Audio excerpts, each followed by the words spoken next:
What is up, YouTube? It's Kingfisher745, and we're going to be finishing Chapter 11 in this video. So the only thing we have left to do is the finish Mandarin Score Challenge. We'll then end the mission on Challenge Mode. And that's it. We'll have it completed. You blew up my house. I did.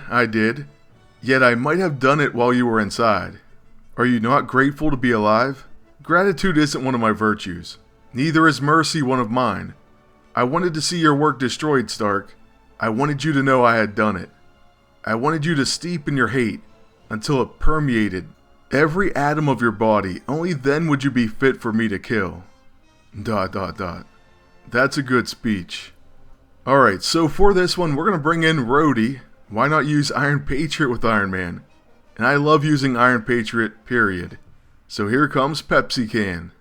By the way, this one kind of reminds me of another score challenge. The only one I had to do more than once was against Manape. And I ended up using Black Panther with Iron Man in that. And I cleared it pretty easily, well, by a few thousand after that. So if anyone's having trouble on that, I did at least want to mention. So yes, in score challenges, the thing you want to do is use items. Bring in teams that have a great team-up bonus, so you can look on their bio and find out who they have the most connections with. You actually do get more bonuses for every item you use, past a certain point, so it's always good to use as many as you want. Chrono accelerators are my favorite, but then beyond that, you want to try to finish at full health if possible, and also try to do overkills. Those are basically tips for every single one, every score challenge. But team up bonuses are pretty big. That's the only reason I failed the Manape one, really. I thought I was going to be fine, and I was kind of shocked when I came up short. But with just Mandarin left, I'm a little bit worried about giving him extra turns, and at the same time I want to score that big overkill if possible. But on his turn, he uses Liar and makes my agent tear in Iron Man. I didn't see that coming. That kind of shifted my nervousness a little bit, and I thought, we just need to take this guy out. The issue with the score challenge is if you don't pay attention to what your other score was before, you may lose sight of how easy it is to get the score or not. So I went into this one thinking, I don't know if 55,000's hard or not. Let's just hope for the best. Because you don't want to have to clear the mission an entire time again just to get another shot. That gets so frustrating. But we do want to try to get as close to full health as possible. And then I really was wondering what to use on Iron Man's turn. We eventually do settle on that level 9. So that's his big hit, the Heartbreaker Unibeam. And nearly 16k didn't seem bad to me. So that's it. Let's just see our score. It's 95,000. So not even close. We blew it away. As an end result of finishing the task list, we got 10 gold, and we get a spin on the boss roulette, of course. So for this one, well, once again, it's kind of a letdown. Don't get me wrong, the weapons in this one are cool. It's kind of cool how you have to build them. You win the regular part in Mission 5, and then you kind of make them even better. At the same time though, the AISO situation, I mean really? Very disappointing. But yeah, the storyline's epic for anyone following it. I will give them that. I would love to see some Mighty in the game too, so if they decided against that, I wish they changed their mind. But as far as this chapter completion, all we have to do is end the mission. Then we get credit for that last challenge mode checkmark. But first, more dialogue. Well, Madripoor is still wretched, but maybe we put a dent in the scum and villainy parts. I feel good. Real good. Deadpool, man, that was a righteous takedown of Baron Zemo. Terrorist fist bump. I don't want to put a damper on the mood, but the worthy have gathered in New York. They're being more obvious, spending more time destroying parts of the city. In short, they're paving the way for the Serpent to make his big entrance. After the teaser we got down in Savage Land. You know what I think? The Serpent's doing this because we've made a difference. You know, I was clicking through this way too fast, so if you want to read it, just pause it and kind of freeze frame it. But there's the ending dialogue. And as our final reward, we get the Golden Sextant. A quick action grants combat expertise and follow-up attacks to all allies, and golden guidance. Attacks gain True Strike, Boon Buster, and Mighty Means. So a pretty sweet quick action that may actually get some use. I really do actually think I am going to try this out.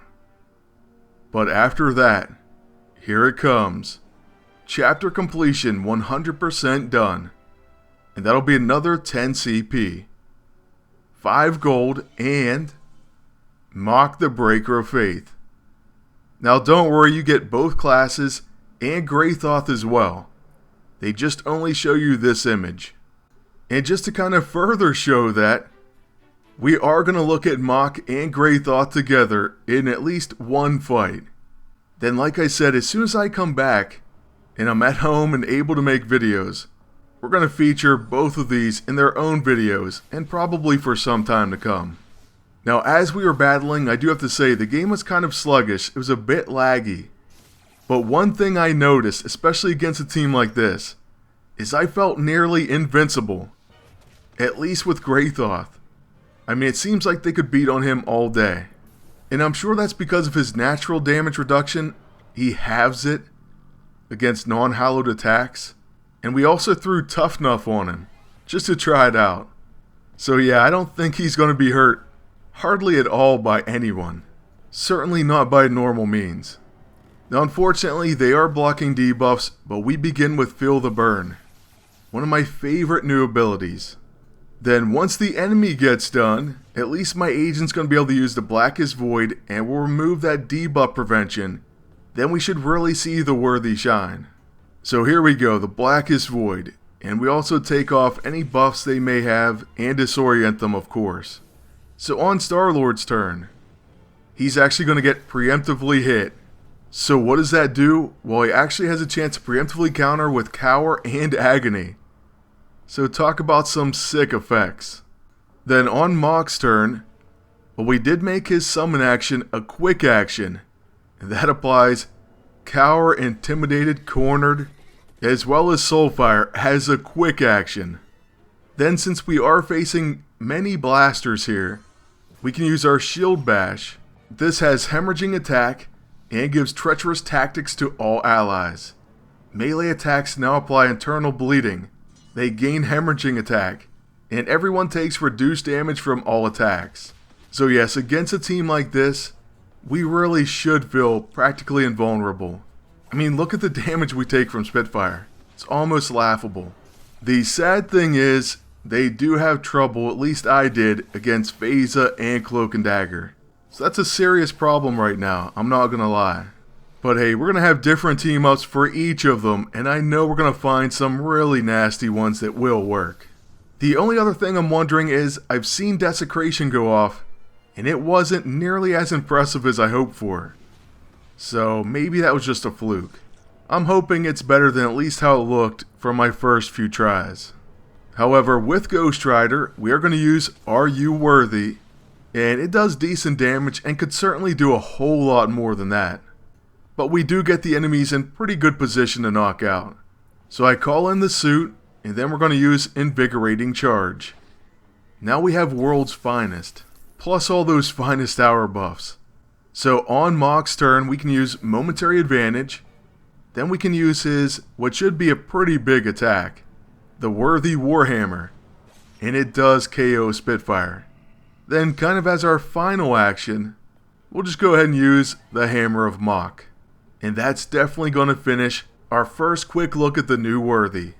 Like I said, I enjoy them. They definitely made PvP a lot more fun. And I definitely look forward to making videos with them with other teammates as well. Other Worthy members too. And just to finish this video, I want to show you some awesome graphics that Mark made us for those videos. So here's going to be Greithoth's. It just looks phenomenal, one of my favorite graphics ever. And these videos are going to start up either Sunday evening or Monday at the latest. So they are coming soon as I get back home. And finally, of course, Mokk. That's going to be it though for this video. I want to thank you all for watching. Ask you to please like, comment, and subscribe. Then until next time, good luck and take care.